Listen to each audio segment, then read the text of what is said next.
आप सभी विद्यार्थियों का एक बार पुनः स्वागत है गायत्री विद्या मंदिर उच्च माध्यमिक विद्यालय सांचौर की ऑनलाइन क्लास में। आज हम लोग पढ़ेंगे कक्षा 12th के सब्जेक्ट जीव विज्ञान का एक छोटा सा टॉपिक, और ये टॉपिक्स हैं नर युग्मोक्त भेद, और इसका कौन सा भाग है? थर्ड भाग है। नर युग्मोक्त भेद का विकास और संरचना के अंतर्गत हम तीसरे पार्ट को पढ़ने जा रहे हैं। ये टॉपिक जीव विज्ञान की सेकेंड चैप्टर से है। सेकेंड चैप्टर का नाम है नर तथा मादा युग्मोक्त भेद का विकास एवं संरचना। थोड़ा सा रिवाइज करते हैं कि हमने अभी तक पढ़ा क्या, क्योंकि ये तीसरा भाग आज हम पढ़ने जा रहे हैं, शुरू करने जा रहे हैं। तो पहले दो भागों में क्या पढ़ा? दो भागों में पढ़ा था मैं पुंकेसर की संरचना, और दूसरे भाग में पढ़ा था अनुप्रस्थ काट परागकोश की। परागकोश के अनुप्रस्थ काट या परागकोश की संरचना के नाम से सेकेंड टॉपिक हमने कंप्लीट किया था। आज हम इस नर युग्मोक्त भेद के तीसरे भाग के अंतर्गत डिस्कस करेंगे लघु बीजाणु जनन क्या होता है और एंजियोस्पर्म में कितने प्रकार का होता है, इससे संबंधित एक सिंपल सी कोशिका होती है, उसको नाम देते हैं द्विगुणित कोशिका। कहाँ पाई जाती है? ये पाई जाती है परागकोश में। हमें पता है कि परागकोश में दो प्रकार की कोशिकाएं पाई जाती है। एक को नाम देते हैं प्राथमिक भित्ति कोशिका और दूसरे को नाम देते हैं प्राथमिक बीजाणुजन कोशिका। प्राथमिक बीजाणुजन कोशिका जो द्विगुणित प्रकृति की होती है, वो समसूत्री विभाजन द्वारा विभाजित होकर किसका निर्माण करती है? बीजाणुजन ऊतक का निर्माण करती है, और फिर उससे अर्धसूत्री विभाजन के द्वारा बीजाणु का निर्माण होता है, उनको हम लघु बीजाणु कहते हैं। तो एक द्विगुणित कोशिका में अर्धसूत्री विभाजन, कौन सा विभाजन? अर्धसूत्री विभाजन संपन्न होता है, और इस अर्धसूत्री विभाजन के द्वारा अगुणित कोशिका बनती है। इन अगुणित कोशिकाओं को नाम देते हैं लघु बीजाणु। हालांकि एंजियोस्पर्म में निर्मित होने वाले लघु बीजाणु संयुक्त अवस्था में पाए जाते हैं। अर्थात होते क्या है? हमें ये पता है कि एक अर्धसूत्री विभाजन के द्वारा कुल 4 कोशिकाओं का निर्माण होता है, और चारों कैसी होती है? अगुणित होती है। तो यहाँ पर चारों कोशिका जिन्हों लघु बीजाणु कहते हैं, वो आपस में जुड़ी हुई होती है। कैसी होगी?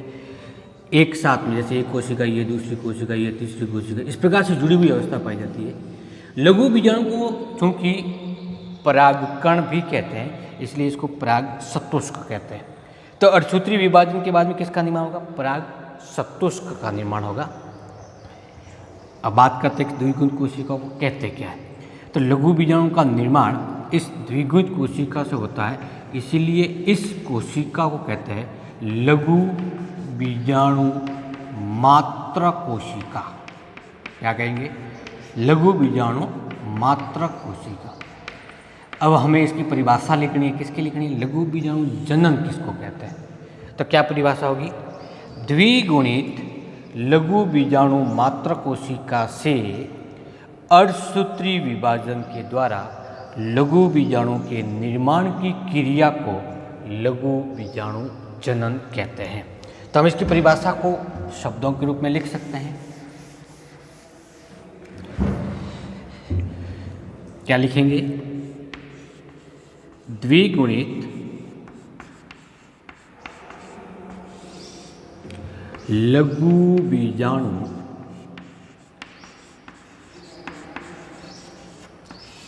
मात्र कोशिका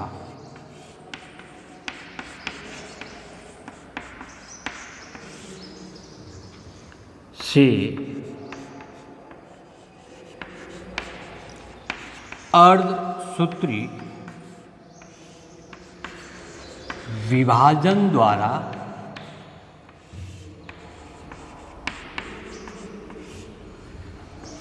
लघु बीजाणु के निर्माण की क्रिया को निर्माण की क्रिया या प्रक्रिया को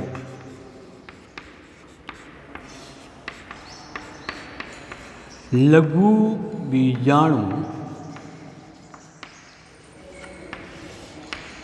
जनन कहते हैं। ये इसकी परिभाषा होगी।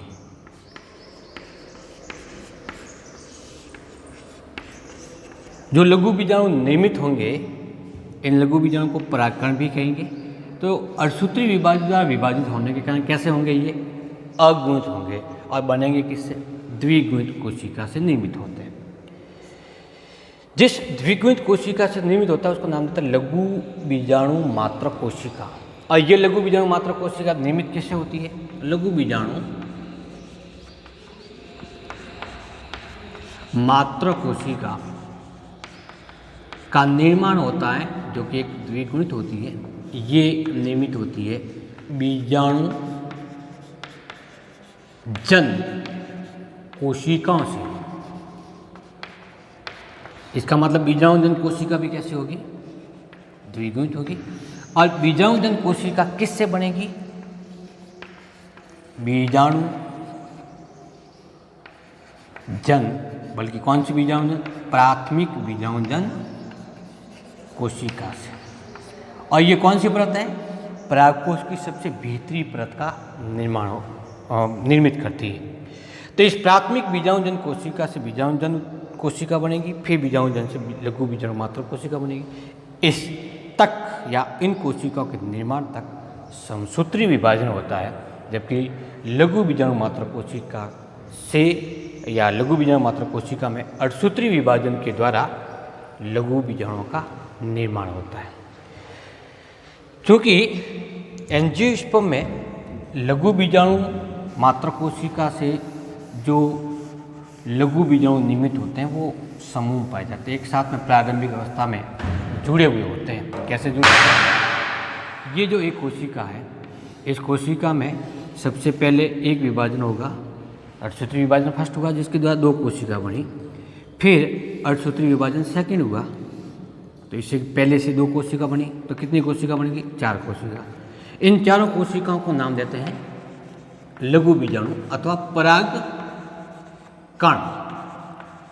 पराग कण कहते हैं इनको। अब ये चारों लघु बीजाणु आपस में जुड़े हुए रहते हैं, इसीलिए इस संरचना को नाम देते हैं पराग सतुष्क। क्या कहेंगे? पराग सतुष्क कहते हैं। इसका इस प्रकार का निर्माण क्यों हुआ? क्योंकि हम जब कोशिका विभाजन को पढ़ते हैं तो इसमें क्या पढ़ते हैं? सबसे पहले केंद्रकों का विभाजन होने से 2 केंद्र बनते हैं और दोनों विपरीत ध्रुवों की ओर चले जाते हैं। उसके बाद में एक मध्य पटलिका बनती है।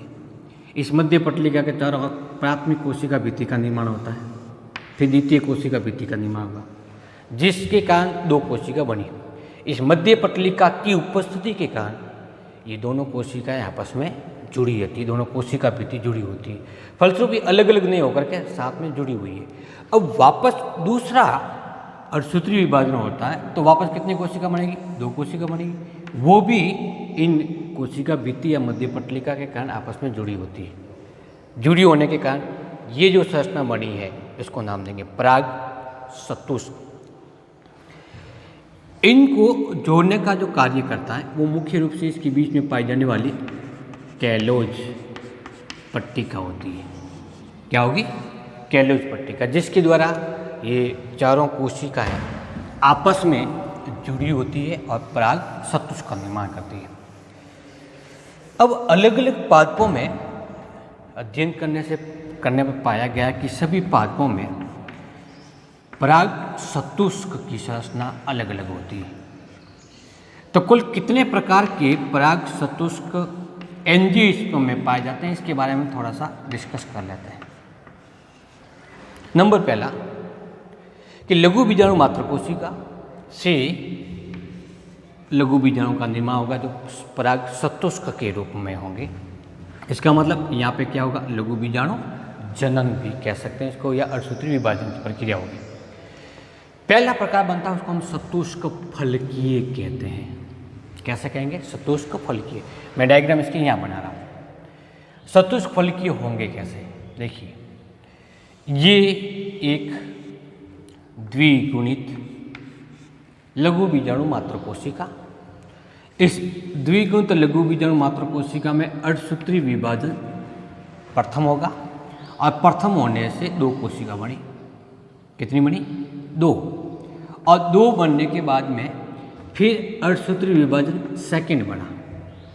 अर्धसूत्री विभाजन फर्स्ट और अर्धसूत्री विभाजन सेकंड, जिसके फलस्वरूप 4 कोशिका बनी। लेकिन चारों कोशिका नियमित होने के बाद में इस प्रकार से विन्यासित होती है कि हमें केवल 3 कोशिका ही दिखाई देती है। कितनी कोशिका दिखाई देगी? 3 कोशिका।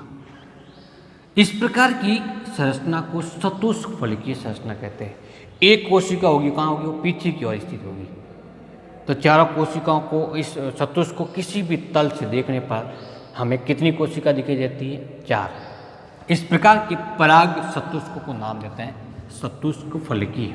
आप नोट्स बनाते समय क्या करोगे कि पहले लिखोगे चतुष्क फलकीय, फिर परिभाषा लिखोगे कि अर्धसूत्री विभाजन फर्स्ट और सेकंड होने के बाद में नियमित चारों कोशिकाओं इस प्रकार से एक तल में विन्यासित होती है कि एक तरफ से केवल 3 कोशिका ही दिखाई देती है, जबकि चौथी कोशिका पीछे की ओर स्थित होती है। इस प्रकार के पराग चतुष्क को चतुष्क फलकीय पराग चतुष्क के नाम से जाना जाता है। तो चतुष्क फलकीय पराग चतुष्क। फिर इसका डायग्राम बना दोगे आप। इसके बाद में लिखना पड़ेगा उदाहरण कि ये कौन से पादप में पाया जाता है। तो अधिकांश द्विबीजपत्री, कौन से? द्विबीजपत्री पादपों का पराग चतुष्क होता है। वो कैसा होता है? चतुष्क फलकीय प्रकार का। सेकंड नंबर देखते हैं। सेकंड नंबर की स्थिति देखते हैं। होगा क्या कि ये एक द्विगुणित लघु बीजाणु मात्र कोशिका। अब इसमें अर्धसूत्री विभाजन प्रथम हुआ। इसके फलस्वरूप कितनी कोशिका बनी? 2 कोशिका बनी, फर्स्ट और सेकंड। अब अर्धसूत्री विभाजन सेकंड होता है और सेकंड पहले विभाजन के अनुप्रस्थ होता है। इस प्रकार से इसके फलस्वरूप कुल 4 कोशिकाओं का निर्माण होता है और चारों कोशिका एक ही तल में स्थित होती है। इसी पराग चतुष्क को नाम देते हैं समद्विपार्श्विक पराग चतुष्क। पॉलन टेट्राड कहेंगे उसको। किसमें पाया जाता है? सामान्यतः जितनी भी प्रकार के एक बीजपत्री है, कैसा? एक बीजपत्री पादपों का पराग चतुष्क होता है। वो कैसा होगा? समद्विपार्श्विक पराग चतुष्क। डायग्राम बन जाएंगे। इसको हम क्या नाम देंगे? अर्धसूत्री विभाजन फर्स्ट और अर्धसूत्री विभाजन सेकंड। इसको क्या लेंगे? लघु बीजाणु मात्र कोशिका। और ये क्या कहलाएगा? पराग चतुष्क कहलाएगा। नंबर तीसरी स्थिति पे चलते हैं।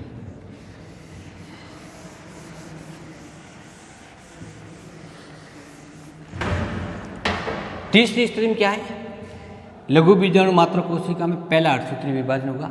इसके फलस्वरूप कुल 2 कोशिका बनी। अब क्या होगा? अब अर्धसूत्री विभाजन सेकंड होगा। सेकंड किस प्रकार से होता है कि एक कोशिका में, जैसे 2 कोशिका बनी हुई है, एक कोशिका में तो होता है इस पहले विभाजन के अनुप्रस्थ, पहला विभाजन के अनुप्रस्थ होगा। इसके फलस्वरूप कितनी कोशिका बनी? 2 कोशिका बनी। जबकि जो दूसरी कोशिका थी उसमें होता है पहले के समांतर। ये विभाजन भी अनुप्रस्थ है, इसको भी अनुप्रस्थ कहते हैं। लेकिन ये जो विभाजन था वो पहले के अनुप्रस्थ, और अब कैसा हुआ? अनुदैर्ध्य हुआ। और ये कैसा हुआ? अनुप्रस्थ हुआ। इसके फलस्वरूप 4 कोशिकाएं बनती है। तो इसको नाम क्या देंगे? पराग चतुष्क। इस पराग चतुष्क में 2 कोशिका ये, एक कोशिका ये, दूसरी कोशिका ये। तो इसका आकार कैसा बन गया? टी के आकार का। बना कि नहीं बना? 2 कोशिका ये और 1 कोशिका ये, टी आकार का। इसीलिए हम इस प्रकार के पराग चतुष्क को नाम देंगे टी आकार का पराग चतुष्क। ऐसा एरिस्टोलोकिया नामक पादप में पाया जाता है। किसमें पाया जाएगा? एरिस्टोलोकिया में। चौथे नंबर का देखिए, द्विगुणित कोशिका क्या नाम देंगे? लघु बीजाणु मात्र कोशिका। इससे क्या बनेगा? अर्धसूत्री विभाजन फर्स्ट होगा, फलस्वरूप क्या होगा? 2 कोशिका बनेगी। कितनी बनेगी? 2 कोशिका बन गई, 2 कोशिका। अब दोनों कोशिकाओं में अर्धसूत्री विभाजन सेकंड होता है। कैसा होगा? सेकंड। अब सेकंड इस प्रकार से होता है, दोनों कोशिकाओं में अणु दे दिए तो पहली कोशिका में अणु दे दी, नीचे वाली कोशिका में भी अणु दे दिया होता है, लेकिन किस तरह होता है? पार्श्व भाग की ओर होता है। जैसे फॉर एग्जाम्पल इस भाग में होता है यहाँ पर, तो इसमें तो होता है ऊपरी की ओर, जबकि दूसरी कोशिका होता है नीचे की ओर। मान लेते दूसरी कोशिका नीचे की ओर होता है, तो कैसा दिखाई देता है? इस प्रकार से दिखाई देता है। इसको यदि उल्टा करेंगे तो भी ऐसी स्थिति दिखाई देगी। इसमें तो होता है पार्श्व भाग में, एक पार्श्व भाग में, और दूसरा होता है सामने की ओर तल से। जैसे एक इधर से हो रहा है अनुपस्थ विभाजन, और दूसरी कोशिका पार्श्व भाग से इस तरफ से हो रहा है। इसके ऊपर से कुल कितनी कोशिका दिखाई देती है आपको? 3 कोशिका ही दिखाई देती है। इस प्रकार के पराग सतुष्क को नाम देते हैं क्रॉसित प्रकार का। क्या कहेंगे इसको? क्रॉसित। और ये किस में पाया जाता है? ये पाया जाता है मैग्नोलिया नामक पादप में। अब आता है 5वें नंबर का, लघु बीजाणु मात्र कोशिका से अर्धसूत्री विभाजन फर्स्ट होगा। इसके फलस्वरूप कितना होगा? 2 कोशिका बड़ी। अब इन दोनों कोशिकाओं में फिर अर्धसूत्री विभाजन सेकंड हुआ, लेकिन वो सेकंड के हुआ कैसा हुआ? पहले विभाजन के समांतर, अथवा वो भी कैसा हुआ? अनुप्रस्थ हुआ। तो इसी में अनुप्रस्थ हुआ और इसमें अनुप्रस्थ हुआ। फलस्वरूप नियमित होने वाली चारों कोशिका 1 2 3 4 चारों एक ही तल में स्थित होती है, एक रेखा में स्थित होती है, इसलिए इसको नाम देते हैं रेखिक प्रकार का पराग सतुष्क। और इस प्रकार का पराग सतुष्क कौन से पादप में देखने को मिलता है? हेलोफिला नामक में। एरिस्टोलोकिया, मैग्नोलिया और हेलोफिला, इनमें पाए जाने वाला, या हम की बात करें टी आकार, क्रॉसित आकार और रेखिक आकार, ये 3 प्रकार के पराग सतुष्क उच्चिक पादपों में पाया जाता है। जैसे फॉर एग्जाम्पल ये।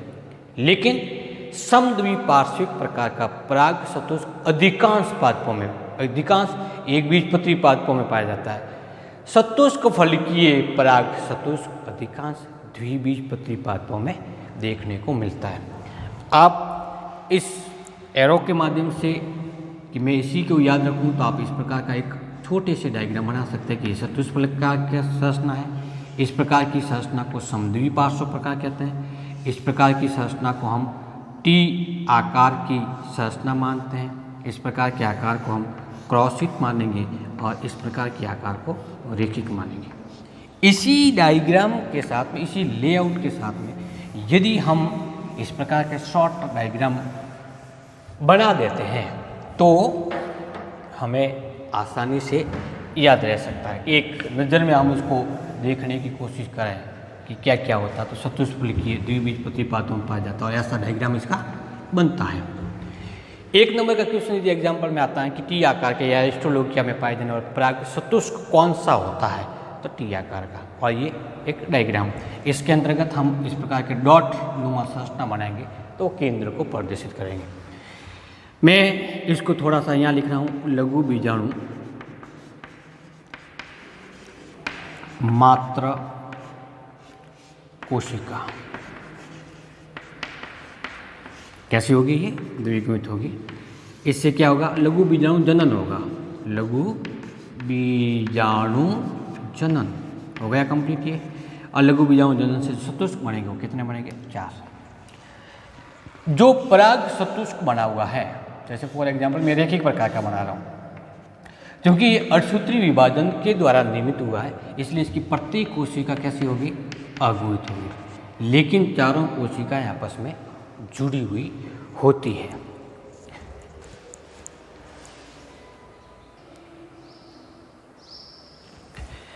लघु बीजाणु जनन के द्वारा पराग सतुष्क बनते हैं और इस पराग सतुष्क में कुल 4 परागकण या लघु बीजाणु आपस में जुड़े रहते हैं। क्या नाम देते हैं इसको? पराग शतुष्क अथवा पोलन टेट्राड कहते हैं। अब इसमें इस अवस्था में चारों परागकण एक कैलोज भित्ति के द्वारा जुड़े रहते हैं। कैलोज भित्ति, और इस भित्ति के कारण संयुक्त अवस्था में है।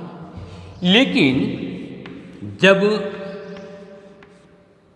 पराग चतुष्क निर्मित हो जाता है, परागकणों का निर्माण करने वाला होता, उस दौरान टेपिटम कोशिका द्वारा स्त्रावित पोषक पदार्थों में एक विशेष एंजाइम उपस्थित होता है, उसको नाम देते हैं कैलेज।